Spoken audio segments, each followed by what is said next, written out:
Bagian 3, berpikir positif dalam situasi sulit. Bab 7, menghadapi kekecewaan dan kemunduran trauma dan tragedi. Kemunduran dan kekecewaan. Mudah bagi kita untuk tetap positif ketika semuanya berjalan lancar dalam hidup ini. Tantangan yang sesungguhnya terhadap pemikiran positif datang ketika masalah, kemunduran, dan kekecewaan terjadi, kesulitan keuangan, atau masalah kesehatan yang tidak disangka-sangka, orang lain yang menghalangi Anda atau menarik kembali dukungan mereka misalnya, dapat dengan mudah membuat Anda mundur, ditolak di sebuah tempat atau program, acara bakat di TV, pekerjaan, apartemen atau rumah semuanya adalah sumber kekecewaan. Begitu pula saat melihat tim Anda kalah, cuaca buruk yang mengacaukan rencana Anda, gagal dalam ujian, atau rapat di tempat kerja, atau suatu acara sosial tidak berjalan selancar yang Anda rencanakan. Bahkan jika Anda berupaya untuk melupakan, kekecewaan dapat tetap membayangi pemikiran Anda bagaikan awan kelabu. Hal itu adalah tanggapan yang sepenuhnya alami ketika ekspektasi atau harapan Anda gagal terwujud. Setiap kali sebuah situasi telah mengecewakan Anda perlu duduk bersamanya, meluangkan waktu untuk mengakui dan menerima bahwa apa yang telah terjadi sudah terjadi dan tidak ada yang dapat mengubah hal itu. Merasa kecewa bukanlah suatu kesalahan. When we pass away part of us that feels that way, it creates a fragmented cell with an acceptable me and unacceptable me. Tina Gilbertson. Jika Anda kesal atau kecewa terhadap sesuatu hal itu bukan karena Anda tidak cukup positif. Hal itu terjadi karena Anda manusia biasa. Jika Anda mengambil pendekatan, penerimaan, dan komitmen sebagaimana diuraikan dalam bab 2, maka Anda dapat mengakui dan menerima mengapa Anda merasa demikian, belajar dari kekecewaan Anda, dan melangkah maju. Crying has the power to unify our thoughts, feeling, and physical body in a way that is characteristic and automatically ground us in the present. Rahel Kelly. Namun, tidak selalu mudah bagi kita untuk melangkah maju. Pikiran negatif yang berdiam pada apa yang gagal terwujud di sebuah kursus misalnya, atau penjualan yang tidak berhasil, atau baju yang tidak pas, dapat membuat Anda terpaku pada kekecewaan itu dan tidak dapat maju dari sana. Namun, semua waktu yang Anda habiskan untuk merenungkan apa yang terjadi atau tidak terjadi membuat Anda sulit untuk melangkah maju, berpikir secara logis dan jernih. Untuk berpikir secara positif, para penggemar olahraga dan orang-orang ambil bagian dalam olahraga tahu bahwa setiap kali mereka atau tim mereka kalah, mereka tidak bisa terbenam dalam kekecewaan terlalu lama. Mereka tahu bahwa tetap tinggal dalam kekecewaan tidak bisa membawa mereka kemanapun. Mereka melepaskan pikiran negatif dan sebagai gantinya beralih untuk memikirkan tentang pertandingan atau perlombaan selanjutnya dan kesempatan-kesempatan yang dihadirkannya. Untuk dapat menjauh dari kekecewaan, Anda harus melakukan hal yang sama, membuat keputusan bahwa Anda akan maju. Hal itu tidak akan terjadi secara otomatis. Anda harus aktif mencari sesuatu yang positif dari situasi tersebut. Dalam pidato formal di acara kelulusan Universitas Stanford tahun 2005 misalnya, Steve Jobs menjelaskan yang terjadi setelah dia dipecat dari Apple. Aku tidak melihatnya saat itu, tetapi kemudian baru aku tahu ternyata dipecat dari Apple adalah hal terbaik yang bisa terjadi padaku. Beban berat dari sebuah kesuksesan diganti dengan ringannya beban saat menjadi pemula lagi. Tidak begitu yakin tentang segala hal. Hal itu membebaskanku untuk memasuki salah satu periode paling kreatif dalam kehidupanku. Selama 5 tahun berikutnya, aku mulai sebuah perusahaan bernama Next, perusahaan lain bernama Pixar, dan jatuh cinta dengan seorang wanita cantik yang kemudian menjadi istriku. Aku cukup yakin kalau tidak ada satupun dari hal-hal itu yang akan terjadi kalau aku tidak dipecat dari Apple. Seperti Steve Jobs, Anda bisa selalu mengambil hikmah yang baik dari sebuah kekecewaan. Kapan terakhir kali Anda kecewa? Apa yang Anda pelajari? Apakah Anda pernah berhenti untuk bercermin soal itu?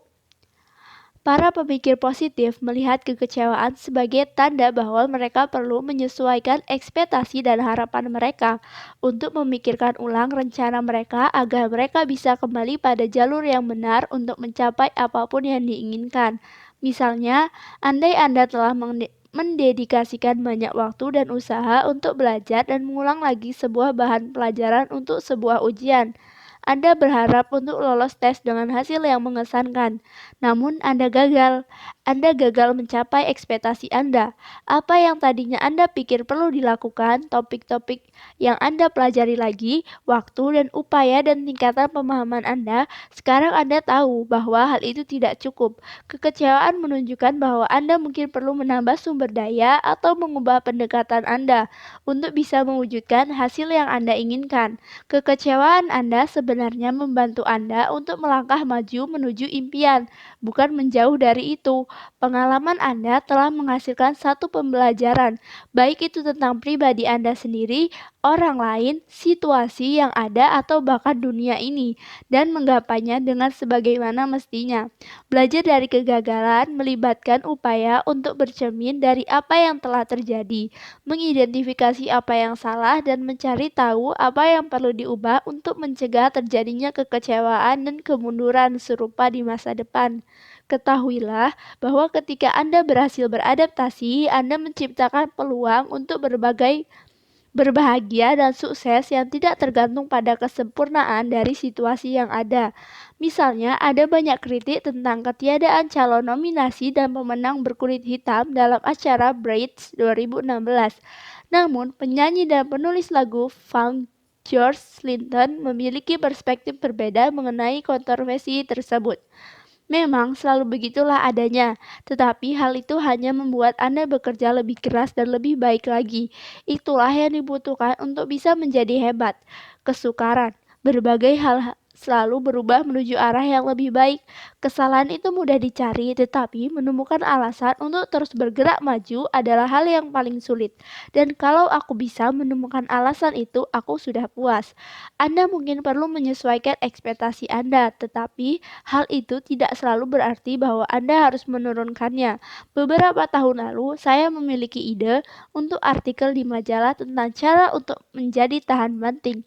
Saya berusaha mempromosikan hal itu ke beberapa editor, tetapi tidak ada satupun yang tertarik. Sesudah saya berhasil mengatasi kekecewaan itu, saya berpikir bahwa editor majalah tidak tertarik dengan gagasan saya, tetapi editor buku mungkin saja tertarik. Bersama dengan teman saya, Su, saya mendekati para penerbit dan kami ditugasi untuk menuliskan buku pertama kami, Bunch, Use the Power of Resilience to Live the Life You Want. Setiap orang yang sudah berhasil atau mencapai sesuatu telah menghadapi sejumlah kekecewaan. Mereka belajar dari kekecewaan dan melangkah maju, kadang ke arah yang berbeda. Penyelesaian masalah secara aktif membuat Anda memperoleh perasaan bahwa Anda memegang kendali dan membuat Anda berpikir positif. Berfokuslah untuk berpikir pada apa yang bisa dikerjakan alih-alih pada yang tidak. Dan bukalah diri Anda terhadap berbagai ide baru dan cara baru untuk melakukan sesuatu. Ketimbang berpikir, aku seharusnya atau seharusnya tidak. Cobalah mengatakan, mungkin bisa membantu untuk, atau aku bisa, atau sekarang aku akan. Lepaskan diri Anda dari ekspektasi tentang bagaimana sesuatu seharusnya terjadi. Terlalu mudah untuk tetap kecewa bila Anda masih melekat pada cara-cara banyak hal seharusnya terjadi. Ekspektasi ini melemahkan karena selama Anda terus terjebak di dalamnya, ekspektasi tersebut mencegah Anda untuk bertindak konstruktif terhadap situasi Anda. Berhadapan dengan kekecewaan mengharuskan Anda untuk menyesuaikan atau melepaskan ekspektasi Anda. Teruskan tujuan Anda, biarkan tujuan tersebut mendorong Anda untuk maju. Seperti yang dikatakan Friedrich Nietzsche, apa yang tidak membunuh kita menjadikan kita lebih kuat, dan itulah pikiran positif. Trauma dan tragedi. Anda bisa selalu menemukan sesuatu yang positif dalam kekecewaan atau kemunduran. Tetapi bagaimana bila ada trauma atau tragedi besar terjadi? Ketika Anda melewati jenis peristiwa yang membuat hidup Anda hancur berantakan, yang menguasai Anda dengan rasa syok dan duka cita. Hal terakhir yang dapat Anda pikirkan adalah bersikap positif. Mungkin tampaknya seolah menghina kita menyarankan untuk berpikir positif ketika tragedi menghantam kita. Tetapi hal itu bisa membuat Anda untuk mengatasi rasa sakit yang Anda hadapi. Dua kisah di bawah ini menunjukkan bagaimana dua orang yang berbeda telah menemukan aspek-aspek positif dari trauma dan tragedi yang mereka alami. Suatu hari di bulan Juni 2007, Gary Madden pulang dari kerja dan pergi ke pub untuk minum-minum, seperti yang biasa dilakukan sehari-hari. Saat pulang ke rumah, beberapa jam kemudian, dia terburu-buru mengejar kereta bawah tanah terakhir untuk pulang dan jatuh dari eskalator. Aku mabuk, jadi aku ingin tersandung dan jatuh dan berakhir tergeletak di lantai bawah. Gary menderita cedera otak yang serius. Aku mengikuti program rehabilitasi yang mungkin membantu, tetapi aku tidak bisa bicara dengan selayaknya. Aku tidak bisa menemukan kata-kata yang pas. Hal ini disebut afasia. Aku tidak bisa kembali bekerja. Aku mengalami serangan epilepsi setiap hari. Serangan itu sangat buruk. Ganas. Aku akan tergeletak di lantai, tidak bisa menggerakkan tubuh, tidak bisa berbicara, dan akan merasa depresi lama sekali sesudahnya. Akhirnya aku menemukan sebuah badan amal bernama Headway East London yang membantu orang-orang yang mengalami cedera otak. Pada awalnya aku akan pergi ke kantor pusat mereka dan hanya duduk di pojokan dan tidak bicara dengan seorang pun. Tetapi kemudian aku bertemu orang-orang yang mengalami keadaan serupa dan yang memahami apa yang sedang kujalani. Meskipun kecelakaan itu sangat buruk, ternyata di balik itu ada hikmah yang bisa didapat. Aku biasanya adalah seorang peminum berat. Saat bangun pagi, aku akan minum vodka sebelum pergi kerja, lalu beberapa gelas bir saat makan siang di pub. Dan kemudian minum lagi setelah kerja. Namun, epilepsi dan alkohol tidak bisa disatukan, jadi aku harus melepaskannya setelah kecelakaan itu. Bahkan, aku mungkin berada dalam masalah lebih besar saat ini, seandainya peristiwa itu tidak terjadi. Aku benar-benar egoistis sebelumnya, dan aku biasa berbuat curang terhadap semua orang. Aku sekarang jauh lebih baik hati saat aku sadar. Aku tinggal sendirian di sebuah rumah penampungan di London, dan sekarang merasa jauh lebih bahagia.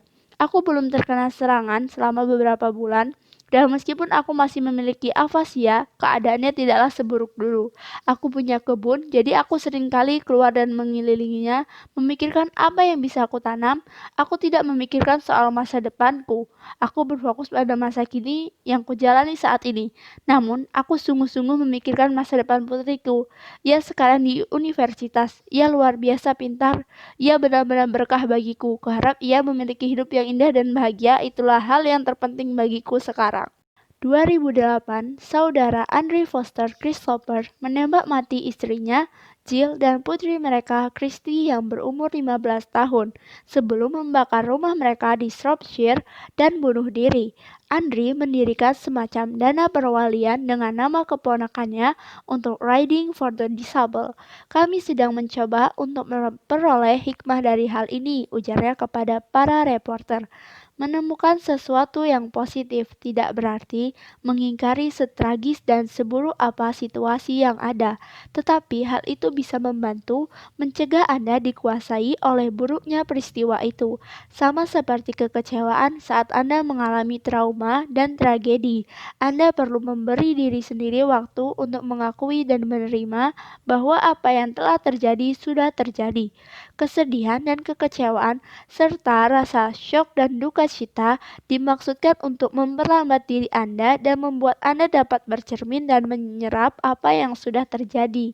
Untuk menyadari bahwa tidak ada cara untuk kembali, tidak ada satupun dan tidak ada seorang pun yang bisa mengubah apa yang sudah terjadi. Lalu, di titik tertentu ketika Anda mampu melakukannya, berfokus pada seseorang yang telah membantu dan bersikap suportif, dan apa yang menjadi hikmah dari kejadian tersebut dapat mulai mengarahkan pikiran Anda ke arah yang positif.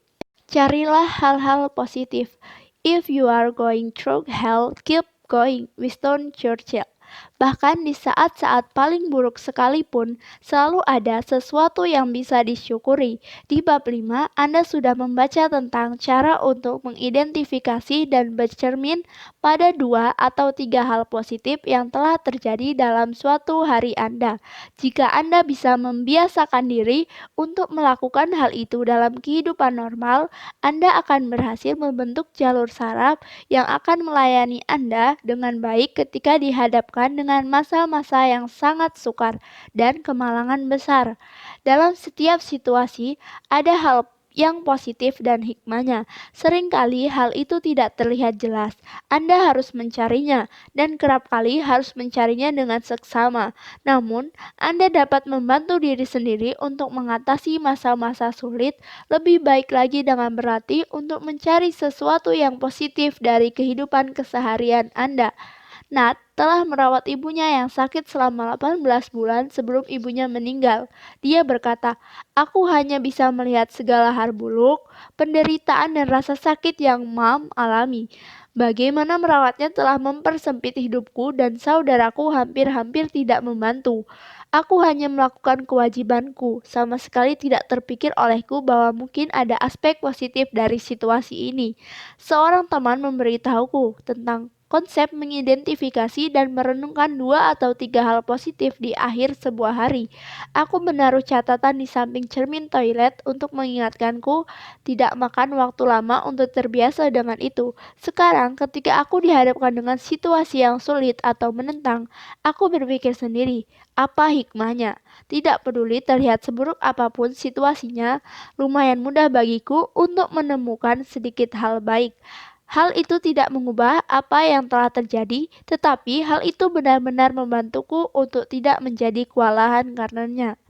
Mengidentifikasi hal-hal baik yang terjadi setiap hari adalah apa yang dilakukan orang-orang yang berdoa setiap sore ketika mereka bersyukur kepada Allah atas berkat yang diterima hari itu. Anda tidak harus menjadi orang saleh untuk melakukannya. Anda hanya perlu melakukannya secara teratur, dan ketahuilah bahwa hal itu bisa membantu Anda untuk merasa senang saat hari itu berakhir. Anda pun menjadi kuat dalam mengatasi masa-masa sukar dan penuh ujian, perundungan dan pelecehan. Akan tetapi, menemukan hal positif di balik sebuah kemalangan bukan berarti Anda harus menanggung situasi yang buruk, beresiko, atau merugikan, hanya supaya bisa menemukan suatu aspek positif darinya.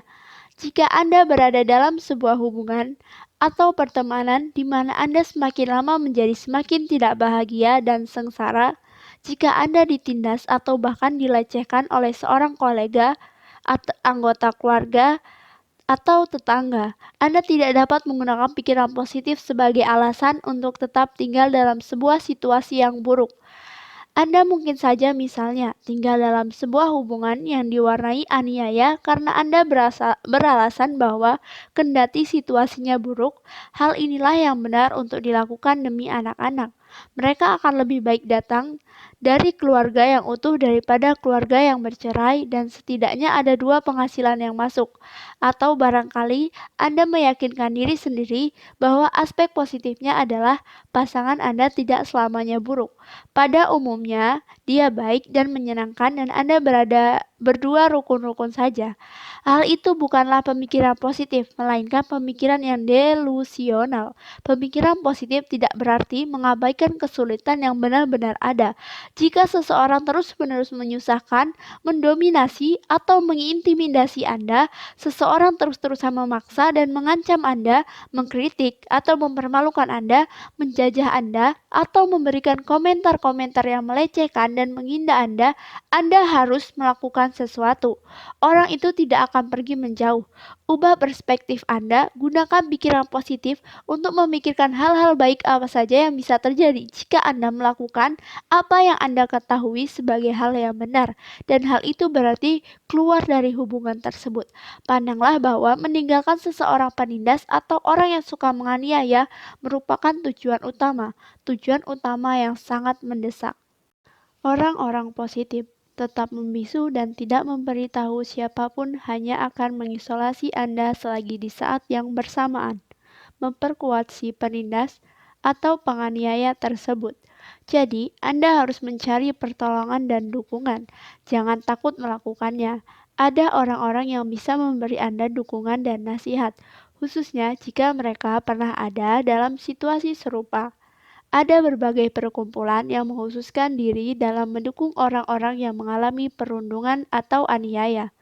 Ada daftar situs web di bagian akhir buku ini yang memberikan dukungan dan informasi dalam kasus-kasus perundungan dan penganiayaan atau pelecehan. Selagi mencari pertolongan, dukungan, dan nasihat, Anda perlu pergi dari situ secepat mungkin. Tinggalkan pekerjaan dan hubungan itu. Pergi adalah hal terbaik yang perlu dilakukan, karena dengan melakukannya Anda menempatkan diri dalam posisi positif.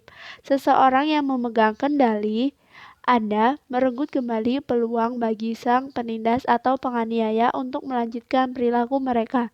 Tentu saja, Anda mungkin harus pergi meninggalkan pekerjaan yang bagus, stabilitas keuangan, rumah yang nyaman dan lainnya, tetapi berfokuslah pada hal-hal positifnya, bahwa Anda telah meninggalkan si penindas atau penganiaya itu. Sesudah itu, Anda dapat mencurahkan energi untuk mencari pekerjaan baru atau tempat tinggal yang baru, ketimbang menghabiskan energi untuk mencoba memuaskan, menenangkan, atau menghindari si penindas atau penganiaya tersebut. Anda memang bisa memilih cara Anda menanggapinya. Berpikirlah secara positif, pikiran cara membuat diri Anda tetap aman dan waras, serta melangkah maju menuju hidup yang lebih baik. Keberanian. Anda akan membutuhkan keberanian. Keberanian akan lebih terasa seperti rasa takut. Namun, keberanian adalah kemampuan untuk menghadapi kesukaran, kendati ada rasa takut dan khawatir. Keberanian memberi Anda kemampuan untuk melakukan sesuatu yang membuat Anda ngeri. Hal itu adalah kekuatan untuk menghadapi permusuhan atau intimidasi. It's not the size of the dog in the fight, it's the size of the fight in the dog. Mark Twain. Entah itu meninggalkan pekerjaan atau hubungan Anda, berdiri bagi diri sendiri atau orang lain, berbicara atau tampil di depan umum, keberanianlah yang membantu Anda untuk melangkah maju. Berpikir positif adalah sifat yang melekat pada keberanian, suatu aspek yang tidak terpisahkan dari keberanian itu sendiri. Hal ini soal berpikir, aku bisa melakukannya, atau aku akan melakukannya, dan aku bisa mengatasinya, dan aku bisa melewatinya. Jangan beranggapan bahwa Anda tidak bisa bersikap berani karena Anda tidak merasa demikian. Keberanian seringkali mengharuskan agar Anda berpura-pura seolah-olah Anda percaya diri, tidak peduli seperti apa perasaan Anda yang sesungguhnya. Hal itu berarti merasa takut, tetapi toh tetap melakukannya. Hal itu merupakan proses yang berkembang secara eksponensial. Anda hanya perlu memulai prosesnya. Mulailah berpura-pura berani, mulailah dengan satu langkah kecil, dan keberanian Anda akan lambat laun akan bertambah. Manfaat keberanian Anda. Pikirkanlah sebuah situasi saat Anda merasa takut, tetapi tetap menghadapi rasa takut Anda dan mengambil tindakan, dan ternyata semuanya pada akhirnya berjalan lancar. Apa yang membantu, apa yang dilakukan atau dikatakan orang lain yang membantu memberikan Anda keberanian itu? Apa yang Anda pikirkan atau rasakan itu? Sekarang, pikirkan sebuah situasi yang saat ini sedang Anda hadapi, yang membuat Anda takut atau merasa cemas. Apa yang paling Anda takutkan? Anda mungkin misalnya takut membahayakan pekerjaan Anda jika mengeluhkan perilaku orang lain. Anda mungkin takut memberitahu seseorang apa yang Anda rasakan, atau mungkin cemas memberitahu seseorang apa yang Anda kerjakan dan tidak mau itu terjadi dalam situasi tertentu. Ingatkan diri Anda bahwa Anda pernah bertindak berani sebelumnya, dan Anda bisa mengumpulkan keberanian lagi. Itulah cara berpikir yang positif. Berfokuslah pada alasan mengapa Anda melakukannya sesuatu dan apa yang ingin Anda capai. Menyimpan hal itu dalam benak Anda dapat membantu mencegah perasaan bimbang, ketidakpastian, dan rasa takut merayap masuk karena Anda berpikir secara positif. Milikilah keberanian itu dan segala macam kemungkinan akan terbuka. Life shrink or expand in proportion to one's courage. Anais Nin. Kritik. Kita semua pernah mendengar tentang kritik yang bersifat konstruktif, tetapi jika Anda sama seperti orang kebanyakan, Anda jarang merespon secara positif kritik yang bertujuan paling baik sekalipun. Sebaik apapun itu, kita menafsirkan sebuah kritik sebagai penilaian negatif atas pikiran dan perilaku kita, dan yang terburuk, kita menerima kritik sebagai sebuah serangan yang bersifat pribadi. Tentu saja, tidak enak rasanya diberitahu bahwa Anda tidak melakukan, melihat, berbicara, atau bersikap seperti apa yang menurut orang lain seharusnya demikian. Kritik dapat menyebabkan stres dan kejengkelan pada diri kita dan memicu jenis pemikiran negatif yang mengerus harga diri dan kepercayaan diri. Dalam sejumlah kasus, kritik yang diberikan tidak adil dan lebih berkaitan dengan permasalahan dan ekspektasi orang lain. Hal itu bukan kritik, melainkan pelecehan verbal, menghina, menyinggung, dan sepenuhnya merusak. Namun, dalam kasus lain, kritik itu dapat dibenarkan, sesuatu yang mungkin perlu Anda pertimbangkan dan tindak lanjuti.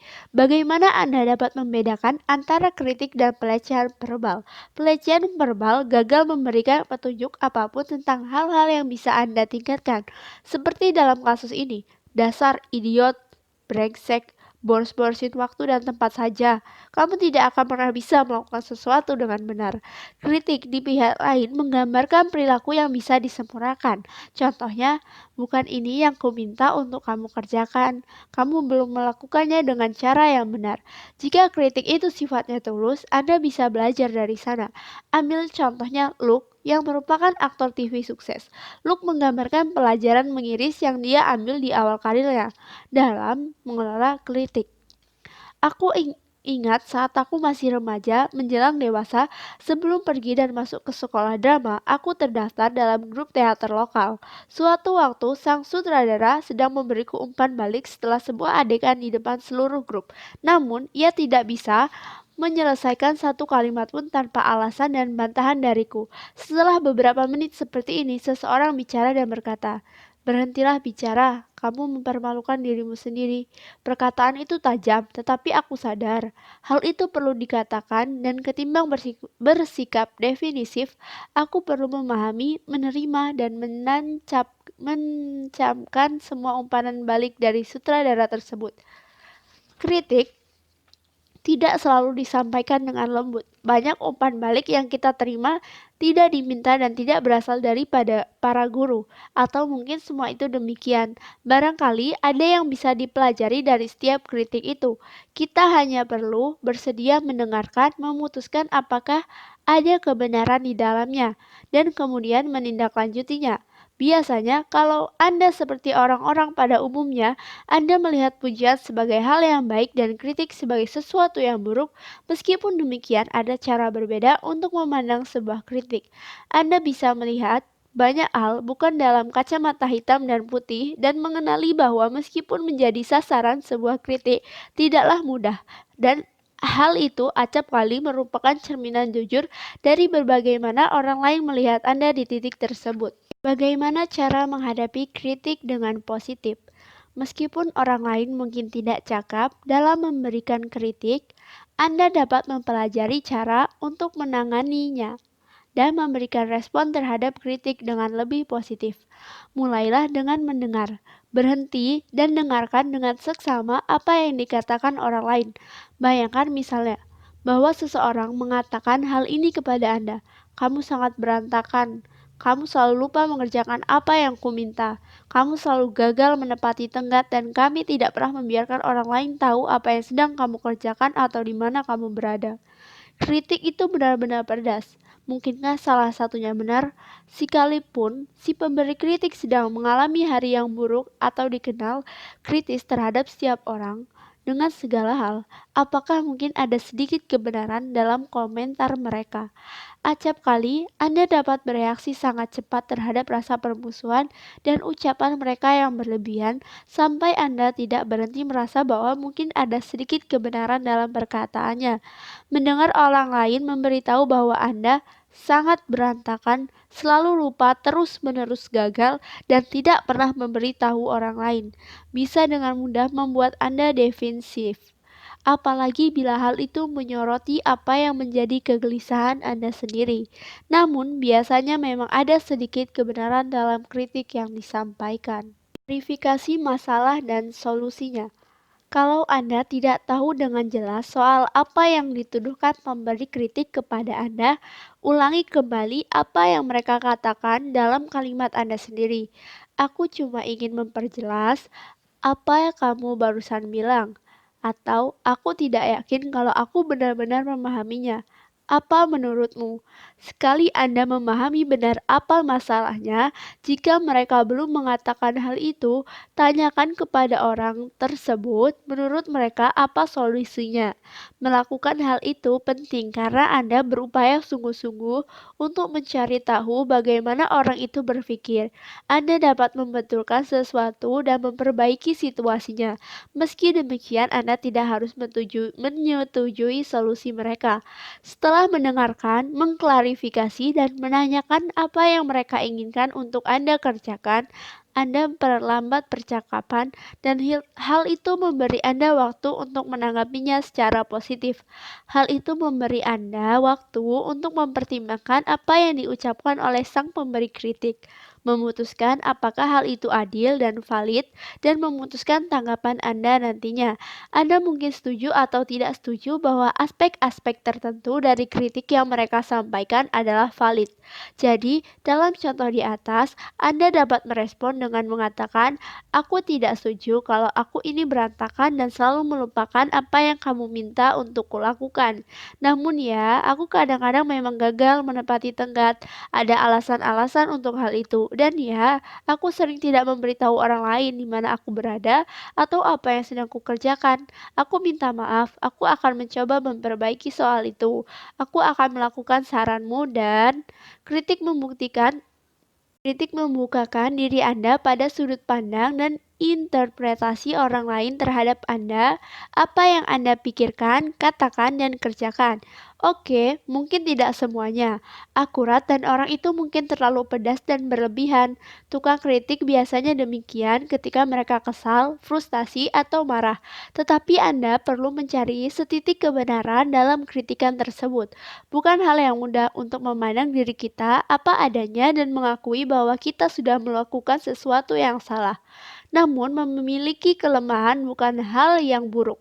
Inilah bagian dari menjadi seorang manusia. Jika Anda tidak bisa mengakui kelemahan Anda dan memperbaikinya tanpa merasa rendah diri, Anda akan memperkuat kemampuan Anda untuk menangani berbagai situasi dalam cara-cara yang positif. Dan jika Anda sungguh-sungguh merasa bahwa kritik mereka itu tidak adil dan tidak benar, katakan saja demikian dengan kalem. Katakan pada orang itu bahwa Anda mengerti hal itu adalah perspektif mereka dan jelaskan bagaimana atau mengapa kritik mereka itu tidak adil atau jelas-jelas salah. Atau jangan katakan apapun dan lupakan hal itu. Kemungkinan besar pikiran mereka sudah bulat dan jika Anda mencoba untuk membantah, itu seperti menuang bensin ke api. Anda tidak bisa mengatur sepenuhnya apa yang orang lain katakan tentang diri Anda. Namun, Anda dapat mengendalikan reaksi Anda untuk merespon pertanyaan itu entah dengan mengamuk, membantah, menjadi defensif, atau meringkuk ketakutan. Dan apakah Anda bisa belajar atau tidak dari peristiwa itu dan melangkah maju? Mengampuni, apakah ada orang yang menjadi penyebab kekecewaan, kemunduran, atau trauma Anda? Mungkin dia orang tua Anda yang mengecewakan Anda saat masih muda, pasangan yang tidak setia, barangkali dia seorang kawan, atau kolega yang mengecewakan Anda dalam hal tersebut. Siapapun dan apapun itu, setelah kekecewaan, syok atau amarah Anda pada awalnya akhirnya mereda. Anda dihadapkan pada suatu ujian baru. Apakah Anda bisa mengampuni orang itu?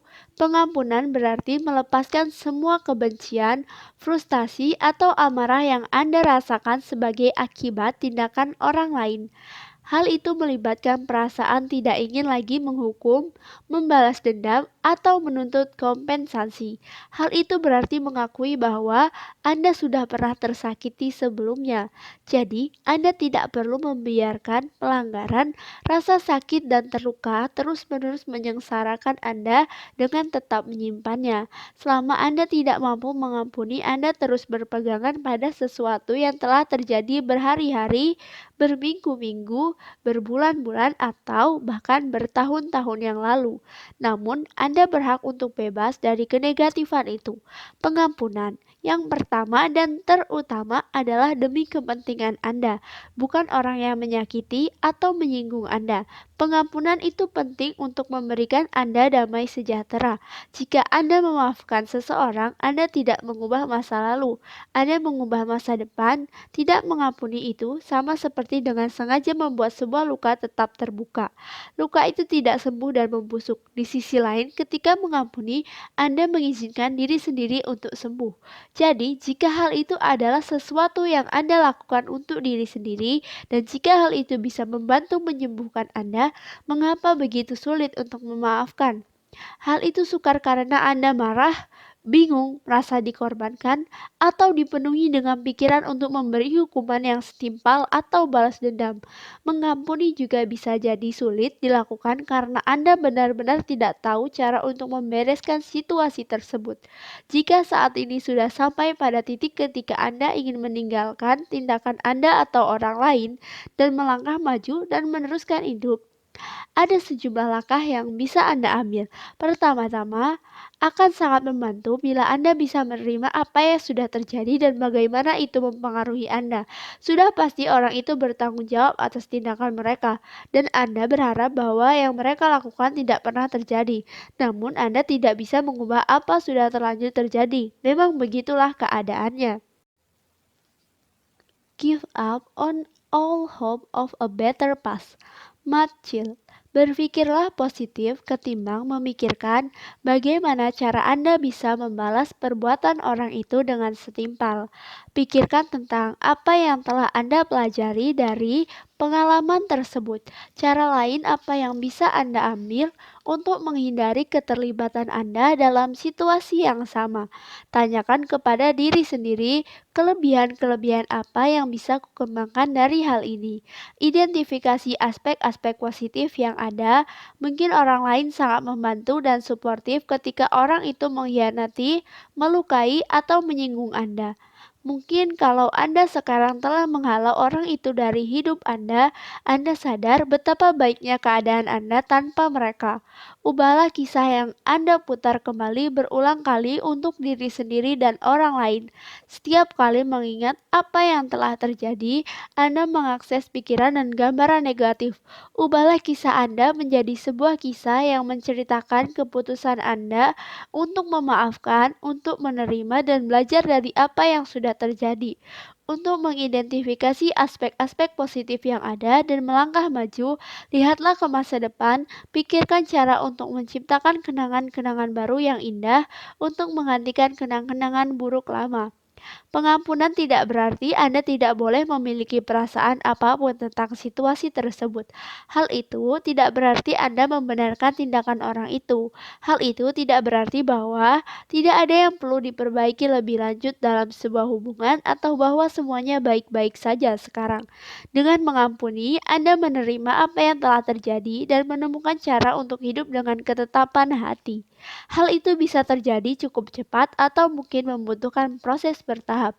Mungkin akan membantu bila Anda dapat menuliskan sebuah surat yang jujur dan emosional dan memberitahu orang tersebut betapa terluka dan marahnya Anda, lalu sobek dan bakar surat itu. Saat Anda melihat asap yang membubung pergi, bayangan asap itu membawa luka hati dan kekecewaan ke udara kosong, lepaskan semuanya. Rasa bersalah dan penyesalan. Meskipun rasa bersalah atau malu dapat membuat kita tertekan, ingatlah bahwa sama seperti semua emosi lain, rasa bersalah memiliki tujuan yang positif untuk mendorong Anda mengambil keputusan atau tindakan yang benar setelah Anda melukai atau menyinggung orang lain. Jika misalnya Anda merasa bersalah karena telah batal hadir dalam acara spesial seorang sahabat, maka rasa bersalah dapat mendorong Anda untuk menembusnya dengan cara lain. Jika Anda tidak pernah merasa menyesal atau bersalah, bagaimana Anda bisa peduli tindakan Anda mempengaruhi yang lain?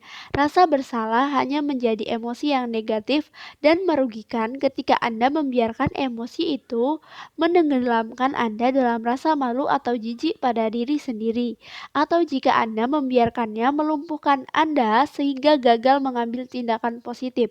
Menjadi orang tua misalnya, tampaknya membawa serta banyak rasa bersalah bersamanya.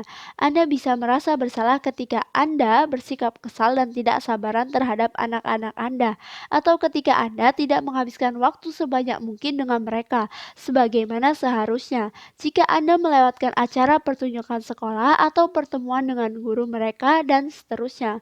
Namun, rasa bersalah bukanlah satu-satunya pemelihara kedudukan sebagai orang tua. Rasa bersalah dapat terjadi sebagai hasil dari serangkaian besar peristiwa. Barangkali Anda kehilangan atau merusak sesuatu yang dimiliki oleh seorang teman atau anggota keluarga. Mungkin Anda telah mengecewakan seseorang, mengatakan sesuatu yang merendahkan atau tidak baik. Apapun itu, persepsi Anda terhadap peristiwa itu ialah bahwa Anda berpikir sudah melakukan kekeliruan dan kini merasa seperti orang yang tidak berguna.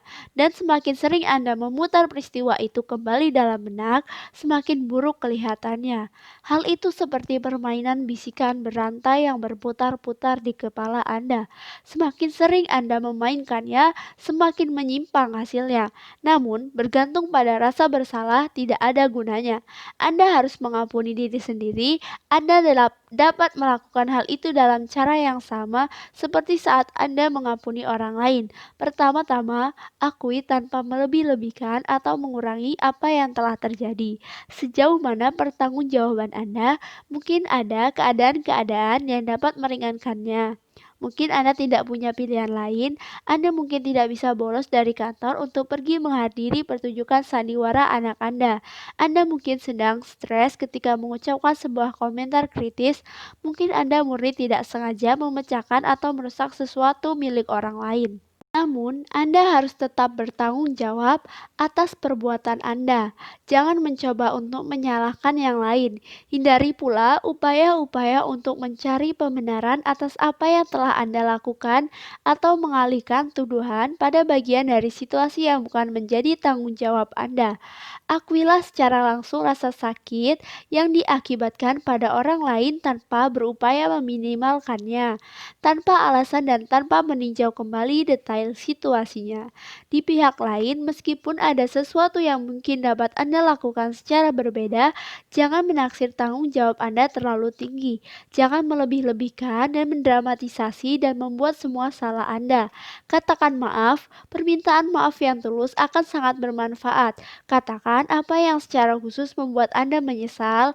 Apakah Anda menyesal hanya karena tidak hadir atau menyesal karena membuat teman Anda sangat kecewa, atau keduanya? Sekarang, terkait dengan pikiran positif, terimalah bahwa Anda sudah melakukan sesuatu yang salah, tetapi teruslah melangkah maju. Apa yang Anda lakukan atau siap untuk Anda berbuat jika ada untuk menebus kesalahan Anda.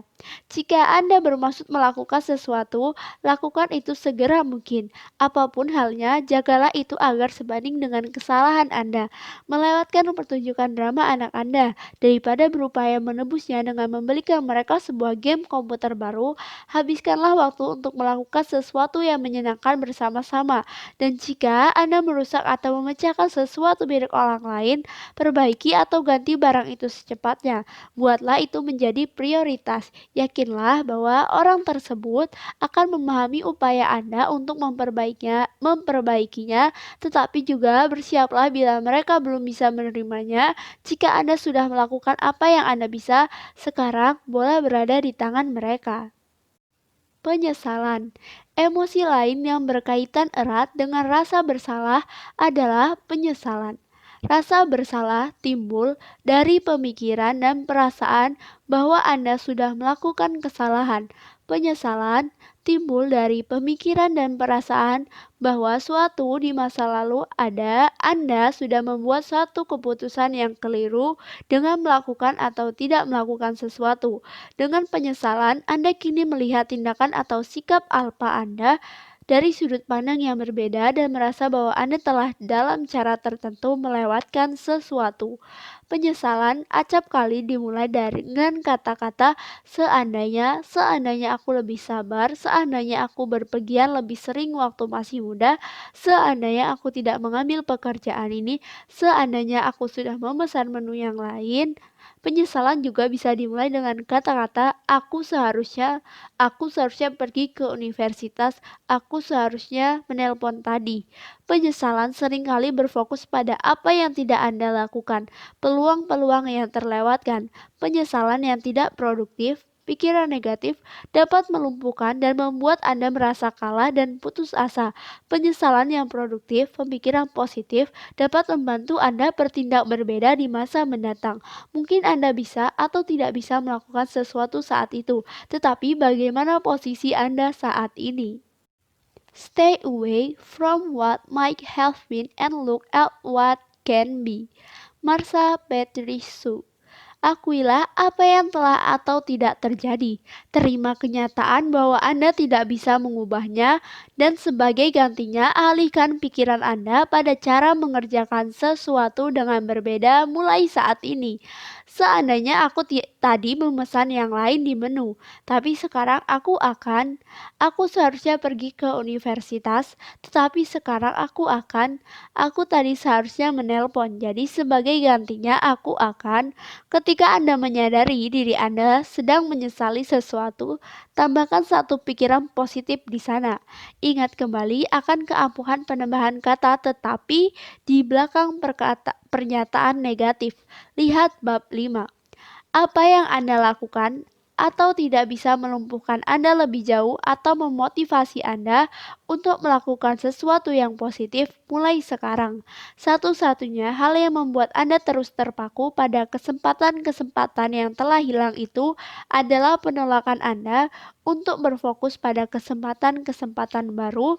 Namun, mungkinkah Anda menghalangi diri Anda melangkah maju karena takut gagal? Secara ringkas, lepaskan ekspektasi tentang bagaimana hal-hal seharusnya terjadi. Mudah sekali bagi kita untuk tetap kecewa jika Anda masih melekat pada hal-hal yang seharusnya terjadi. Kekecewaan seharusnya membantu Anda untuk bergerak menuju impian Anda, bukan menjauh dari itu. Anda bisa belajar dari kekecewaan yang terjadi dan melangkah maju, terkadang ke arah yang berbeda. Menemukan sesuatu yang positif dalam penderitaan tidak berarti mengingkari setragis dan seburuk apa situasinya, tetapi hal itu bisa membantu mencegah Anda untuk dikuasai oleh keburukannya.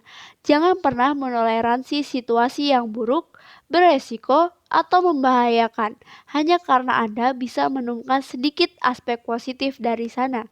Kenalilah hal-hal baik yang bisa terjadi jika Anda menjauhkan diri dari situasi yang berpotensi bahaya.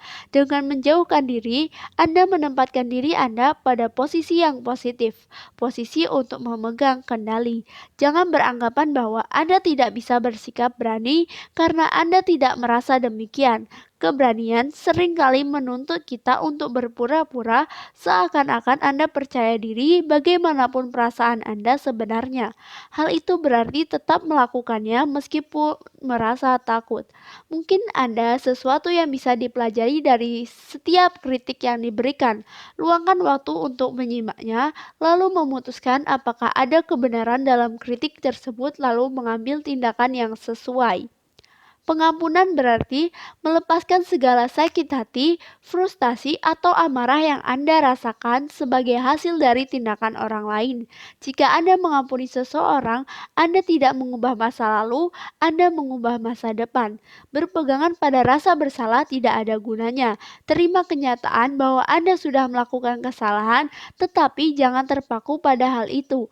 Apa yang bisa Anda lakukan atau apakah Anda sudah siap mengambil tindakan untuk menebusnya? Penyesalan timbul dari pemikiran dan perasaan bahwa di masa lalu Anda telah mengambil sesuatu keputusan yang keliru dan Anda merasa kehilangan. Akuilah apa yang terjadi atau tidak terjadi. Terimalah kenyataan bahwa Anda tidak bisa mengubahnya dan sebagai gantinya alihkan pikiran Anda pada cara untuk melakukan berbagai hal dengan berbeda mulai saat ini.